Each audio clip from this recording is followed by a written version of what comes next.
Nah, ini adalah contoh yang lainnya ya mengenai deteksi adanya variasi akibat variasi somaklonal yang dideteksi dengan penanda molekuler RAPD.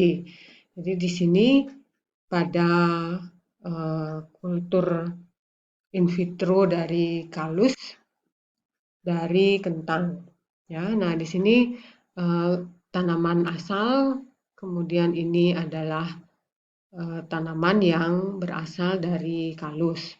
Jadi di sini kita lihat bahwa ada pola-pola yang hanya muncul pada tanaman sumbernya, tanaman asalnya, seperti ini dan ini.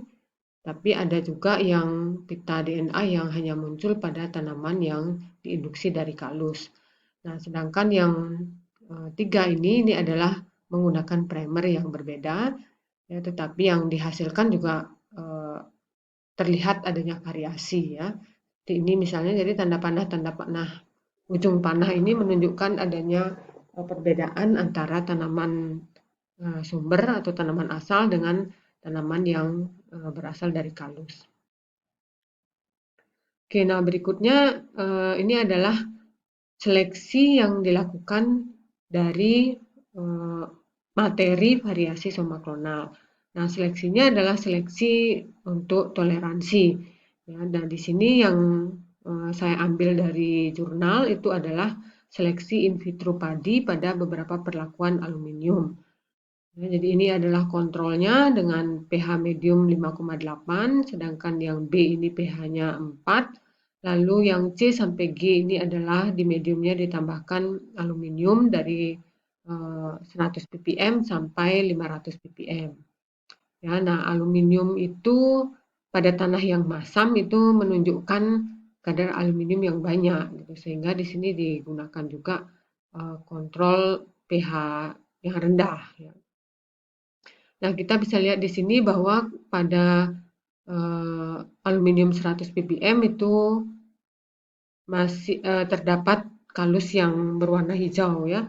Sedangkan ketika di sini yang E ini 300 ppm itu sudah kecoklatan, yang F dan G itu kalusnya sudah coklat ya.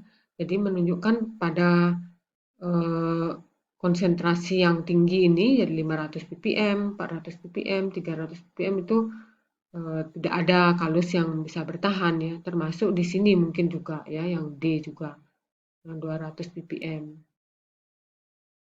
Nah, kemudian ketika kalus padi itu kemudian ditunaskan ya.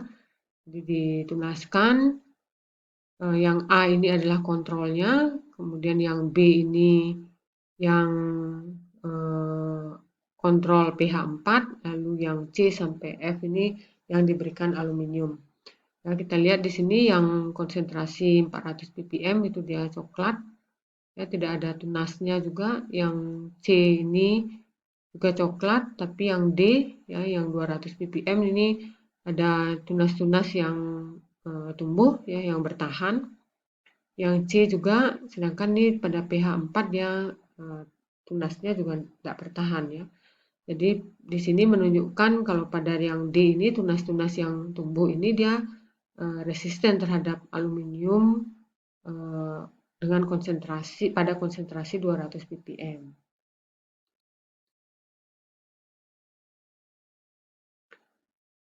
Nah, yang berikutnya ini kita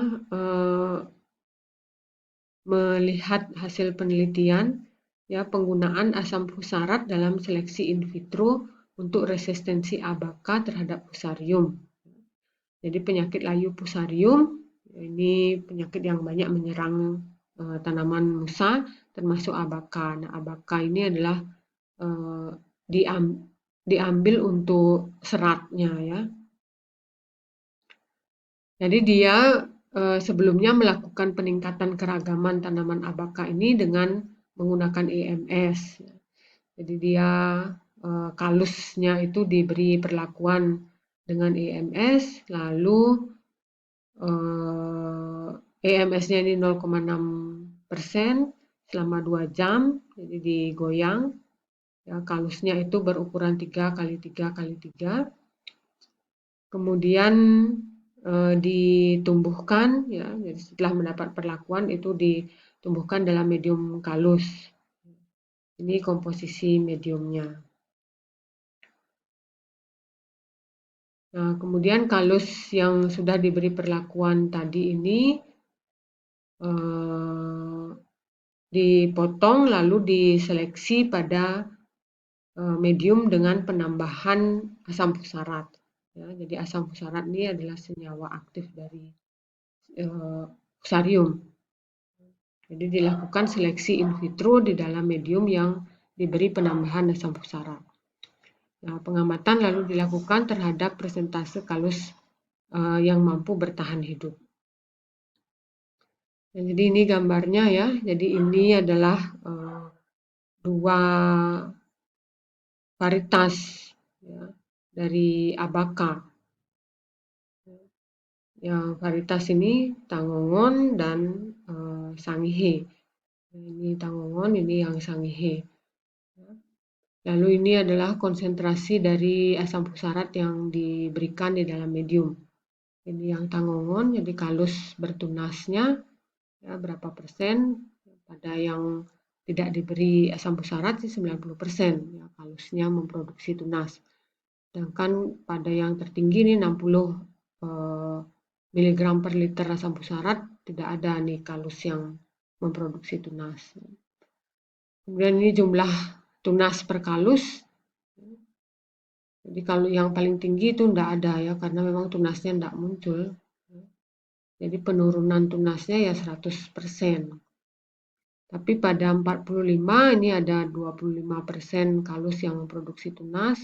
Jumlah tunasnya ada 5 ya.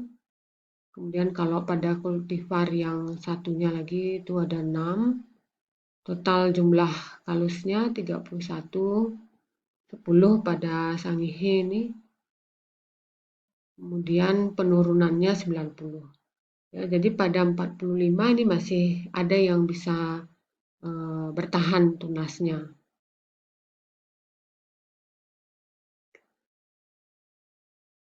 Nah, variasi yang berasal dari kultur jaringan itu harus diperhatikan secara serius sebagai komponen dalam program pemuliaan. Nah, variasi itu harus bersifat stabil ya, jadi dia kalau diperbanyak lagi ya masih seperti itu juga variasinya. Jadi masih bisa bertahan juga dia, misalnya kayak tadi bertahan pada 45 mg per liter ya, ketika diperbanyak masih tetap harus memiliki karakter tersebut.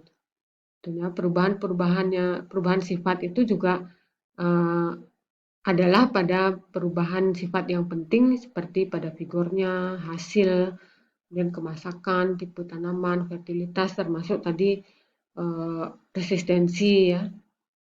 Nah, variasi soma klonal yang menarik pada umumnya meliputi sifat-sifat positif ya, termasuk yang tadi ya, itu adalah sifat-sifat positifnya, ketahanan terhadap penyakit atau faktor produksi misalnya. Nah, kerugian dari variasi soma klonal ini adalah pada praktik-praktik yang memerlukan keseragaman. Ya, misalnya pada pembibitan, ya industri pembibitan, industri kehutanan, ya, yang mana dia menyediakan bibit yang berasal dari kultur jaringan, maka bibit itu harus seragam. Ya, kalau nantinya ada bibit yang tidak seragam, ya ada pembeli bisa komplain ya, mengatakan bahwa oh ternyata kenapa buahnya berbeda gitu, ternyata ada yang lama berbunganya, itu yang merugikan. Tapi kalau dari segi induksi variasi ya variasi soma klonal akan memberikan karena genetiknya yang berbeda ya akan menambah variasi. Oke, nah ini topik yang terakhir ya, yaitu protoplas. Ya. Jadi kalau dinding sel itu dihilangkan dengan enzim selulase, itu maka selulosanya akan hilang. Ya. Jadi kita akan mendapatkan protoplas. Ya, jadi pembuatan protoplas sebenarnya resepnya ada banyak. Ini saya ambil salah satu aja. Banyak sekali variasi ya kalau bisa dicari di jurnal-jurnal. Jadi memerlukan selulase untuk menghancurkan selulosanya, lalu ada maserosim sama ini sebenarnya untuk enzim untuk memecahkan juga ya dinding selnya untuk maserasi ya. Kemudian sukrosa, lalu eh, pH dari larutan enzimnya, kemudian ada washing buffernya ya tadi dari NaCl dan ada komponen-komponennya. Nah, semuanya dikerjakan dalam kondisi yang steril.